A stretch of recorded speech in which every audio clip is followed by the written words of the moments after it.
Hello, happiness abounder, and welcome back.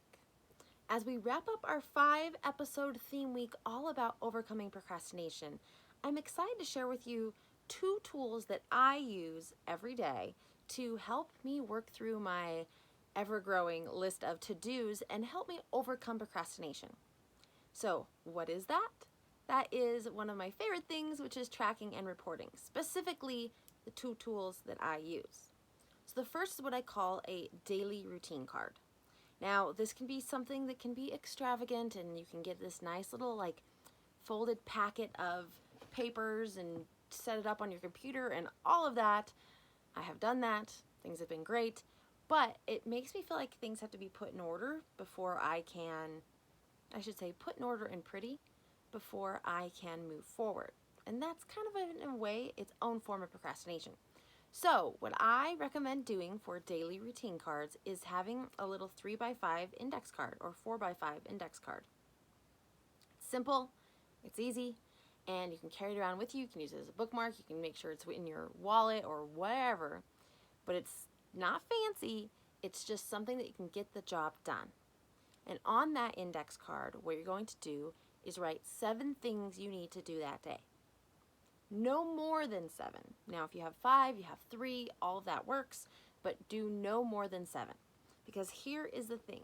This whole week, we've been talking about how procrastination is usually some form of overwhelm, right? You feel overwhelmed, it leads to procrastination, which you feel more overwhelmed, leads to more procrastination and anxiety and more overwhelm. And it's this vicious cycle of procrastination and not being able to move forward in your to-dos and your goals.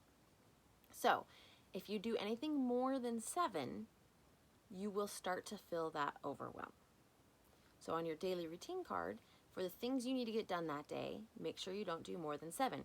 If you have more than 7 things you need to get done, on the back side of the card, go ahead and write those few extras, but prioritize what are the 7 and what are the ones that could be put on your card for tomorrow. And then carry that card with you. And when you finish something on that list, check it off. You will feel accomplished. It's excellent to have a list with you so it's not in your brain and contributing to the overwhelm and a little bit of the chaos and complexity. It's written down, you know what you need to do, you know exactly what you need to do for the day, and you carry it with you, you check it off when you're done, and when you get them all on the list, you are complete for the day. So how does this help with procrastination? Number 1, takes the overwhelm out of it because it's written down, it's organized, it's easy, it's with you, you know exactly what you're doing. 2, that ability to check something off, like even if you have something small on the list, like give yourself a freebie maybe, and take that small easy thing, you check it off, you're more empowered to move to the next thing, the next thing, and the next thing.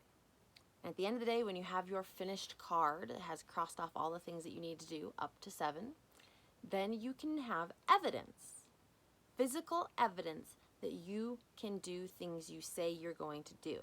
Therefore, beating the procrastination mentality because you have evidence to prove that you can do hard things that may feel overwhelming. This also helps in making sure that you look at the step things to get to the big thing, right? When you're asking why, how important is this, and the prioritization of it, you can then use that information, put on this card, put it into bite-sized chunks, build that evidence, and over time, but more quickly over time, be able to reach that big goal and overcome the overarching procrastination piece. Now, the second thing I do is I do tracking and reporting. So many of you know, if you don't by now, it's because I haven't talked about it a lot, but I am doing a challenge called 75 Hard. And in it, there is 7 things. I don't know, I don't have it memorized because I have a list that I track and report with. But there's 6 things, and then I have a 7th that I've added on that you do every single day. Now, if I did not have a checklist, and it's super simple, I just did Sunday through Saturday and check boxes and lines. So Sunday through Saturday, check boxes, and then a line on each row, so each of those items I need to do. So I can look at that list at any point in time of the day and know exactly what I have left to do to finish 75 Hard for that day. It has been a lifesaver because there's been times where I'm like, I'm tired, I'm ready to go to bed, and I look at my list and I'm like, and I need to finish drinking my water, and I need to read, and I need to do this, I need to do this, right? So it keeps me on track. And the thing with having something every single day, like the daily routine card or using a challenge like 75 Hard, is that you can't put it off until tomorrow. This is your to-do list for today. And if you put it off until tomorrow, you are building evidence that you will procrastinate, which is what we're trying to avoid. But in the case of 75 Hard, you have to start over. So I think I'm on day 55 right now, and I'm not really keeping track of the actual day number I'm on. I'm keeping more track of, like, I'm close. I think I'm within 20 days, 25 days. Anyways, I don't care so much about the number, but I can see every day what I need to do. And at 55 days, if I miss one, I have to start back over at 1. And that feels terrible to even think about, let alone have to do. So I don't want to do it. So I'm going to make sure I'm going to track and report so I don't miss every single day. Now, some of you may know I'm a big advocate of the 4 Tendencies, which is a book and framework by Gretchen Rubin. This is all about how you deal with inner and outer expectations. So when you're tracking and reporting, it's important to note what tendency you fall in and if it's going to be beneficial for you, how you track and report. So for instance, for me, I am an upholder. This means that I'm pretty good at holding myself accountable as well as having accountability to other people. Since I'm pretty decent at holding myself accountable, having a sheet of paper that I can track and report on or my daily routine card is incredibly helpful and works for me. For those of you who may be obligers, maybe you need to take a picture of that routine card or a picture of your tracking and reporting and send to someone else who will help keep you accountable. Rebels, maybe it's not just a routine card or tracking and reporting. Maybe you have a third option in there, and at the beginning of the day, you pick which option you want to move forward with, and then you still complete that list. And if you're a questioner, then hopefully I've provided enough information and background to justify tracking and reporting to overcome procrastination. And I would recommend that as a questioner, you may suffer from analysis paralysis. And a form of procrastination can be continuing seeking for more and more information without ever taking action. So be hyper aware of that. But you can see how they all kind of come together, but what works best for me. And I would love to hear what works best for you if it's not either of these 2 options, which are very similar, I know, but one kind of stays at home and I check it off when I get there, and the other one comes around with me.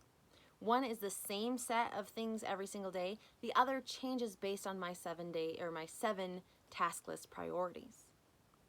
So there is some slight differences, but if you have found something else that works for you, I would love to hear from you. You can reach out to me at happinessabound.com, Happiness Abound blog on Facebook, or happiness_abound on Instagram. I'd love to know your techniques for overcoming procrastination and if these 2 ideas that work for me resonated with you. But that said, I'm going to wrap it up there today and for this theme week topic. I really hope that the questions we've been asking, the mindsets we've been challenging, the routine cards that I have been sharing, I hope that those can help you overcome procrastination, find the techniques that work best for you, open your mind to new ways to look at things, and really help you overcome procrastination and take those steps towards your big dreams and goals that otherwise would feel overwhelming. So that said, have a wonderful day, and remember, you are capable of happiness abound.